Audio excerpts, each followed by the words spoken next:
Kamusta guys? Usapang maintenance naman tayo dito sa BernsMoto at ang unang topic natin is CVT or yung tinatawag nating panggilid. Kung meron kang automatic scooter or nagbabalak kang bumili nito, panoodin mo tong video na to, dagdag kaalaman na din ng tamang CVT maintenance para sa smooth and safe riding nating lahat. Sa video na to, susubukan kong i-explain sa pinakasimple at pinaka-naiintindihang paraan at maaabot na nakararami. Ito ay para din makatulong na magkaroon kayo ng idea kung paano gumagana, nasisira at inaalagaan ng mga ito. Sasagot din tayo at magpapaliwanag ng mga frequently asked question. So this is Bernie ng BernsMoto. Let's go!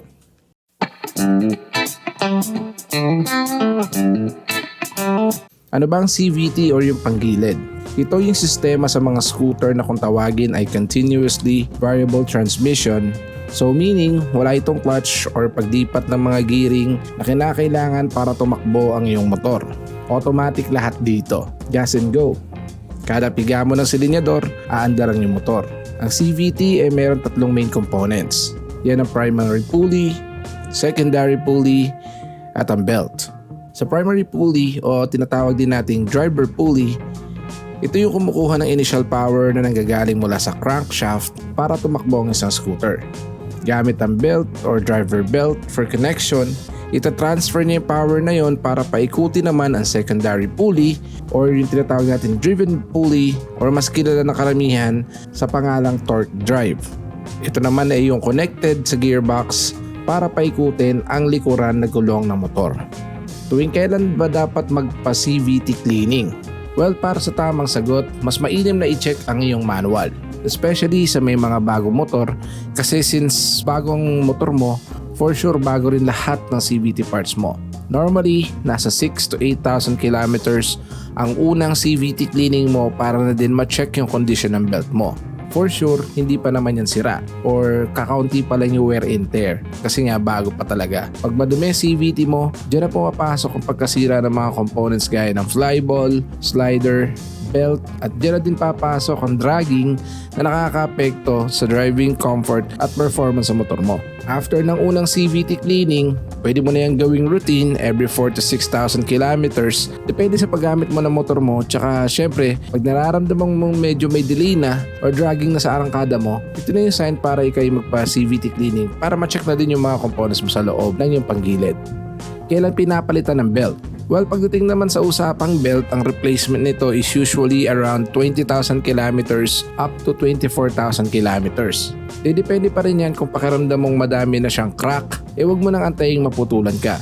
Isa sa mga advantage ng regular CVT cleaning, na-check mo nang madalas yung status ng belt mo. So kung feeling mong alanganin na siya, palitan mo na kahit wala pa siyang 20,000 kilometers para na sa yung peace of mind at safe na pagbiyahe araw-araw. Ano naman ang CVT tuning? Ang CVT tuning ay ang proseso ng pagtimpla ng pulley para mas refine ang performance na naaayon sa gusto mo. Dito pumapasok ang pagpapalit ng mga timbang ng flyball, paggamit ng mga racing drive face, lighten bell, mas matigas na center springs at mga clutch springs. Again, meron tayong which is ang primary pulley at ang secondary pulley. Ang kada isang pulley ay merong mga certain components or certain part na pwede mong palitan para mas maging okay at mas malakas ang performance ng motor mo. Sa proseso din na to, pumapasok yung weight ng rider, kung meron ba siyang angkas sa araw-araw niyang pagmamaneho, at syempre i-consider din natin yung riding style ng gumagamit ng motor. Ano naman ang epekto ng pagpapalit ng flyball?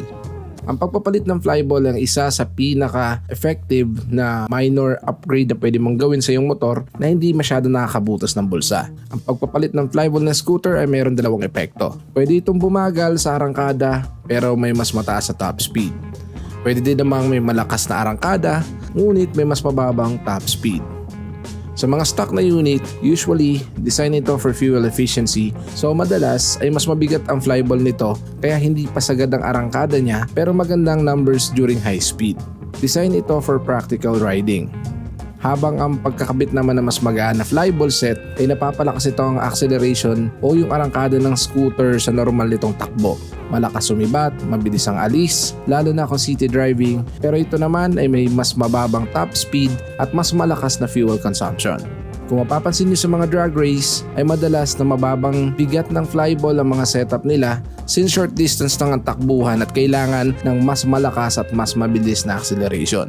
Ang pagpapalit din ng flyball ay depende sa rider nito kung mabigat ba siya or kung gusto ba niya ng konting arangkada na hindi nasa-sacrifice ang top speed ng kanyang takbo. Diyan papasok ang CVT tuning kung saan titimplahin ng isang mekaniko ang CVT mo na naaayon sa iyong gusto. Madaming components ang dapat baguhin or palitan kung gusto mo talaga ng optimal or best performance ng motor. Pero tandaan, the more na malakas ang motor, the more na mas maraming gastos. For sure, madami akong hindi nasama sa topic na to. So please comment down below kung ano pang mga tanong yung hindi natin na-cover or suggest din kayo kung anong topic ang pag-uusapan natin sa sunod na video. Laging tandaan, ang regular maintenance ng motor ang magpapahaba ng serbisyo nito at dagdag confidence and safety ng nakasakay dito. Gawin natin itong regular at lumapit lamang sa mga trusted mechanic lalo na kung hindi mo ito kayang gawin ng personal. Kung nagustuhan mo ang content na to, please don't forget to like, share, and subscribe to my channel para sa suporta and press the bell button para updated ka sa mga future motorcycle videos natin. Again, this is BernsMoto. See you on the next video. Peace out.